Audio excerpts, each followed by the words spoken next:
Hello everyone, and welcome to Let's Play Dream Daddy. That's right. I'm going to be playing this particular visual novel, one where you play a single father who wants to date other single fathers. It's actually a really cool concept. I love the art for it, I love the gameplay, I love the story from what I've seen of it. I have completed all of one exclusive playthrough, but otherwise I'm actually blind to a lot of the content in this game. Most of the romances I have not explored outside of the one that you will probably see highlighted in this area here. It seems like every time you complete a romance, the portrait fills in terms of color.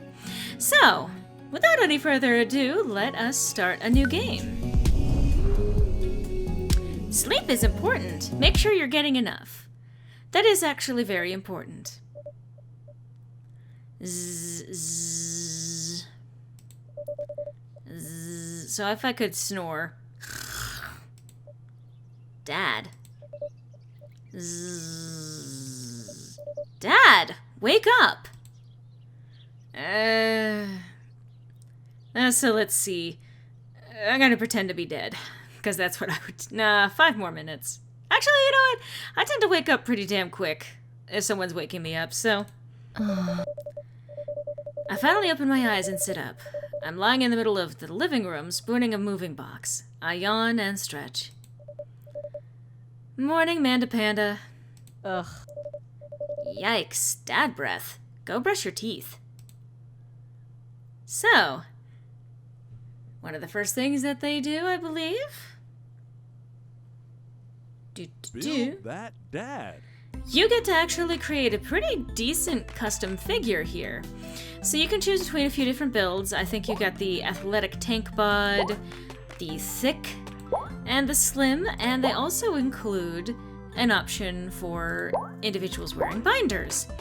Which for me is actually, I mean, this is fairly progressive. This implies someone who is likely to be transgender. Of course, I am saying this with quite a bit of, like, you know, privilege in that regard, but I actually really like that they are inclusive for that. So, I'm gonna see what I can do to largely build myself as a daddy.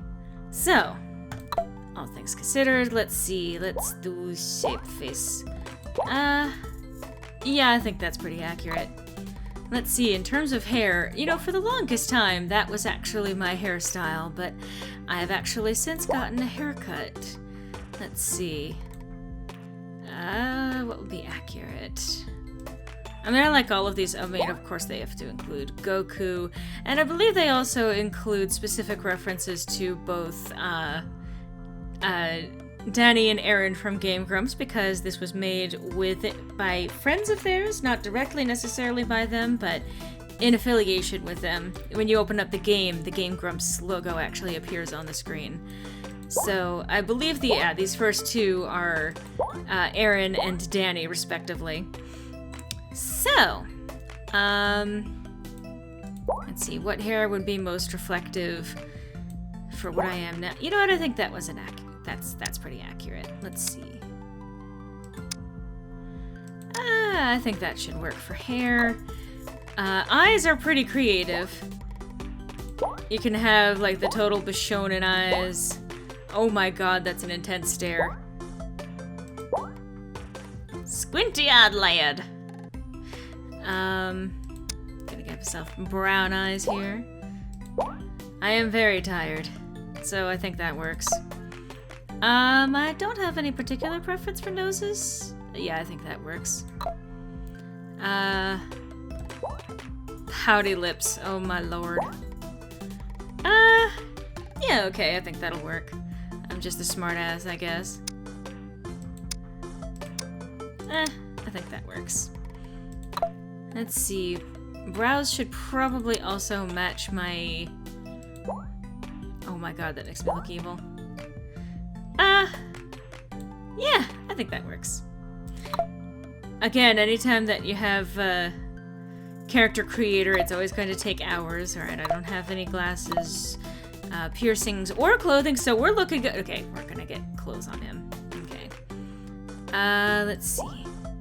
In terms of outfits that I would actually wear... Oh, by the way, they include, again, the Aaron and Danny presets here. So I'm actually pretty thrilled with that. Yeah, this would probably be how I would dress if indeed I were a daddy. I mean, that looks pretty good too, but I think I'm gonna stick with this. Alright. Name that dad. Oh, well, let's see. What should I name this individual? I may as well... Well, I guess I'm sort of playing as myself. But let's just go with...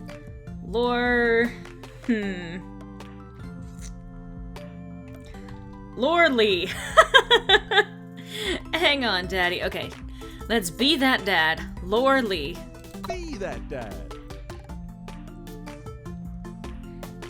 So this game does actually have voice acting in it. Not necessarily full voice acting, but things like that. That's very typical of visual novels, is to have little sound clips of, ah, oh, I see, yeah, etc. So, did you fall asleep packing? I got most of it done, I think. Searching around the room, it looks like I did a pretty good job. Every box is sealed except for one. Wait, straggler. What's in it? Looking into the box, I see a bunch of old photos and little photo albums. Alright. Whoa, I haven't seen these in years. I pull out one of the dusty albums from the top of the pile and we begin looking through it. Oh my god. That's the coolest baby I've ever seen. So, and you can actually end up choosing a little bit of the dynamic that ended up producing this child in terms of previous relationships. So I'm thinking, may as well stick with the way your father and I...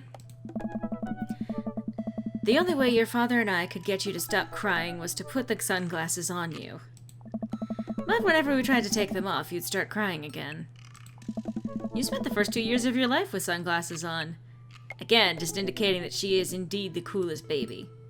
Nice. Halloween, when you were maybe 4? Oh my god, that dragon costume! You couldn't decide between being a princess or a dragon, so you went with both. Princess Dragon. Why do I remember crying in that dragon costume? You saw yourself in the mirror and realized you were afraid of dragons. Seeing yourself inside the dragon's mouth was a realization of your greatest fear, I think. Huh? Right. Yep. Definitely repressed that memory. And this was you in your horse phase. Everyone has a horse phase. Dad! I believe you named that plush horse Sir Horsington the Brave. Oh no. I don't think that was his... Amanda lunges for the photo, but I immediately snatch it away and hold it above her head with my superior dad arms. Nice try, but this is important blackmail for later down the road. So I just want to pause here for a second and point out that this humor is totally my thing. Like, I love this sort of thing. This is how I interact with my friends. This is, you know, really authentic sort of conversations. And I love the sense of humor present throughout the entire game, as far as I've seen anyway. Go ahead and try me. I've seen pictures of you and your ska band. Ouch, kid. The Communist Manifesto had a chance back in the day. I look off into the distance and reminisce about that rad horn section. Hey, it's Emma P. Oh. No, Dad, that's Emma R. I didn't meet Emma P until high school. Honey, I promise you wholeheartedly that I will never stop mixing those two up. Dad, Emma R's been my best friend since I was 7. Give it, like, a little bit of effort. Oh, right. Emma P was the one who... tried to steal people's pets, fired a oh my god. I gotta go fired a flaming tennis ball at the police station because I think that's actually kind of cool. Lighter fluid, tennis ball, tennis racket. Right? Dad, that was you. Of course, the one that I identify as is like, that's actually kind of cool. Oh, right. I was a wild child. I was 6 when you did it. Okay, Amanda. I wasn't aiming for the police station. It just happened that there was a police station in the vicinity of where I wanted to hit a flaming tennis ball. Oh my god. Ugh. Yeah, I remember you explaining that to the police. They didn't believe me either. Anyway, I gotta show this to Emma R later. She'll get a kick out of it. The first photography award you ever won. Look at that adorable child. My baby girl's all precious. Yeah, and it got us a $20 gift card to McFriday's. Yeah. And then you got food poisoning from the cheesy tostada blasts. I don't know why the Z's are so necessary. I think you mean food poisoning. You know, with a Z. Ugh. Dad. Still can't drive past McFriday's without gagging. Still proud of you, though. Amanda reaches deep down into the box and pulls out one last photo. Neither of us say a word. We stare at the photo for a long moment. So presumably this would be her dad. Her other dad. I finally decide to break the silence. And I love again that they give the option for the day you were born versus the day that they were adopted. I love that you actually really do get to shape the family and the backstory. So in this case, and I think, this is a subtle thing and this is admittedly somewhat speculation, but it allows for things like headcanoning the fact that, say, for example, if you were playing as a transgender character, that you might have chosen in the course of this story to have given birth to the child, even as you still identify as a different gender. As well as the opportunity to have adopted this child. In this case, I think I'm going to stick with born. I think just in terms of the backstory that I guess I'm building for quote-unquote myself here. It's kind of a funny story. We got into a car accident right there in the hospital parking lot. It wasn't anything big, just a fender bender, but of course I was freaking out. And the little old lady who crashed into us was freaking out, and I didn't know what to do. But your father, oh man. He holds my hand and looks me directly in the eyes, the calmest I've ever seen him. He says, "It's okay. It's all gonna be okay." He was right, you know. I stare at the picture for longer. Maybe too long. I miss him. I can't even imagine what must be like for Amanda. She pats me on the back. Come on, Pops. We gotta finish packing. The moving van won't wait forever. You're right. Oh. Amanda and I pile into the car and take one last look at the old house. So many memories here. Hard to believe your father and I bought this place almost 20 years ago. Oh my god, 20 years. Hey, remember when I shattered the front window playing catch? You always had very strong arms. Hey, remember when I shattered the other front window pretending to be a robot who breaks windows? You were a very imaginative child. Hey, remember when I broke the back window We get it, Amanda. You break stuff. Oh. And there'll be plenty more stuff for me to break in the new place. I guess that's what they mean by breaking it in. Memories to make and stuff to break. Oh. You ready? We sit in silence for a moment. I watched my daughter grow up in this house.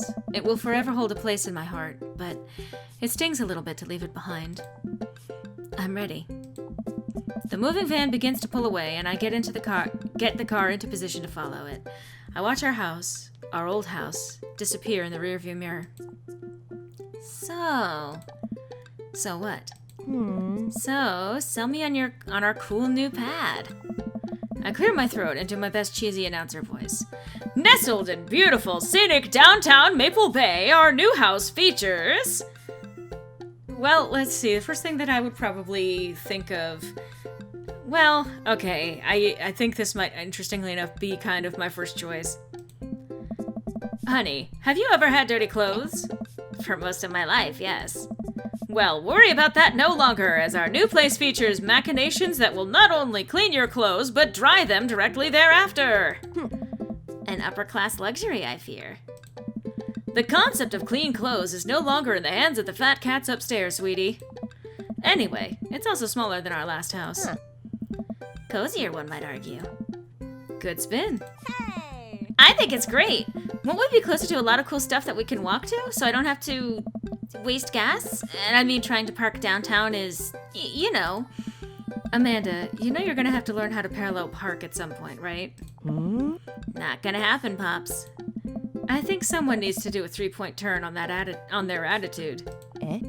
I don't know how to do that either. Have you met the neighbors yet? Not yet, but the neighborhood seems pretty quiet. Huh? So you won't have to chase any rowdy teens off your lawn. Well, only you. You are the very teen you mock when you say that, honey. See what I mean? I'm in my last year of high school. I'm practically dust. Yeah, you're a real... Oh. Don't you dare. Senior. Dad, I know where this is going. Citizen. I kind of switched voices there a little bit too much, but citizen. I'm just gonna ignore that. But I won't forget it. So what's item number 1 in the new house agenda? Well, first we'll need to forge a path through the solid wall of boxes that's blocking the living room. I still have to install the washer and dryer. We need to go grocery shopping. Pops, cool your jets. You have to promise me that we're gonna take a break and explore the neighborhood. Okay, you're right. We'll get some work done and check the area out. We pull up to the new house and step outside. The lawn is freshly mown and the for sale sign is still in the yard. Hi-ya! And with a swift kick from Amanda, the for sale sign is no more. Nice farm, Sweet Pea. I got a problem with authority! I'm so proud. Eh? Man, all that karate chopping tuckered me out. I could really go for a sandwich. An ice cream sandwich. Sweetie, it's 10 a.m. We need to unpack first. I need some coffee ASAP. Did you even see all the dogs in the park nearby? You know what? I'm thinking I'd go with this one. You know it. Thank you for moving us to an area where the dog-to-person ratio is very high. I only want what's best for you. I hope you're prepared for the frequency at which I interrupt conversations to yell dog to rocket way up. I mean, you do that all right already. All right. Hey, it's a dog! Oh. Wait, false alarm. It was just a funny shaped rock. Good practice, though. If you want to see real dogs so bad, let's go to that park around the corner. So I think I ended up inadvertently picking our first location here. And you know what? I believe that this is a pretty good stopping point for our first episode of Let's Play Dream Daddy. But I look forward to seeing you next time, where we apparently, I guess, stroll through the neighborhood. Look forward to seeing you then.